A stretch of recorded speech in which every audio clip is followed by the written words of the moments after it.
तो दोस्तों फाइनली हम लोग अभी यहाँ से जाने वाले हैं, क्योंकि अभी बहुत देर हो चुका है और कुछ ही देर में बस अंधेरा होने वाला है। और जाने से पहले फिर से एक बार आप लोगों के लिए ये देखिए नज़ारा।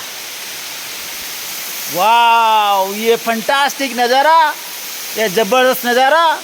अभी शर्मा जी कुछ कहने वाले हैं।